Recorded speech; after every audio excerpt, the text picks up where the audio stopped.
kabeh resto, pengunjung rame ing jejare toko. Ayo kula muga pidato, sikat arane ngene.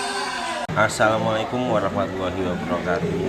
Kanca-kancaku sing tak tresnani, sing sepisan ayo kita bebarengan ngucapake puji syukur ing ngarsane Gusti Kang Maha Agung. Awit nganti ing dina niki kita kabeh isih diparingi sehat walafiat, ora kurang sawiji apa. Sehingga kita bisa kumpul ing omahku iki. Sing nomor loro, muga-muga shalawat serta salam tetap linubrake Gusti Pangeran kagem junjungan adewe wonten agung Nabi Muhammad sallallahu alaihi wasallam sing wis nuntun adewe ing dalan kang terang terwaca.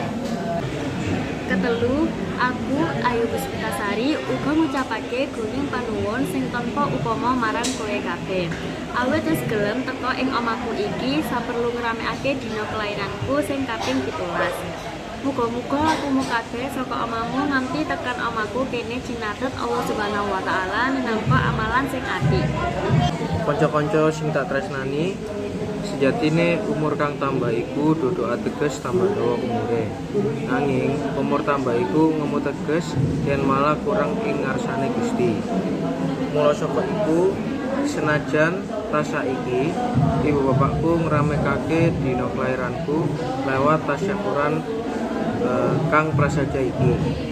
Ibu bapakku tetep meling yen dina kang bejo iki ora pareng diragati kanthi pesta sing kurang migunani.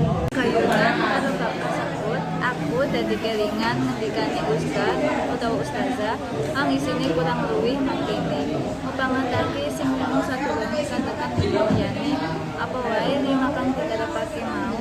Siji, wektu mudamu sadurunge kowe dadi tuwa. Loro, wektu sehatmu sadurunge kowe ketaman lara. Telu, wektu lambanmu sadurunge kowe luntur. Papat, wektu sugihmu sadurunge kowe melarat.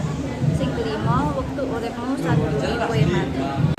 Kanthi ngeling-eling utawa nyinau bab 5 kasebut, bab menawa kita bakal tansah waspada utawa ngati-ngati sapa ngucapan lasa tindak tanduk kita. Sehingga kita kabeh ing mengkone bisa klebu ing golonganing manungsa kang bejo. Kanca-kanca sing tansah tak tresnani, mbok menawa mung iki sing bisa dikaturake ing dina bejaku iki. Susan maneh aku ngucapake panuwun marang kowe, apalah artine tasyakuran ing dina bejaku iki tanpa tekamu ing kene. Dudu mung tekamu sing wis ngorbanake bondo lan tenaga, nanging uga donga pangestumu kang tulus ikhlas marang aku. Temen uga mau piwales Allah Subhanahu wa taala kanthi walesan kang murwat. Wasana akhirul kalam wal taufiq wal hidayah. Wassalamualaikum warahmatullahi wabarakatuh.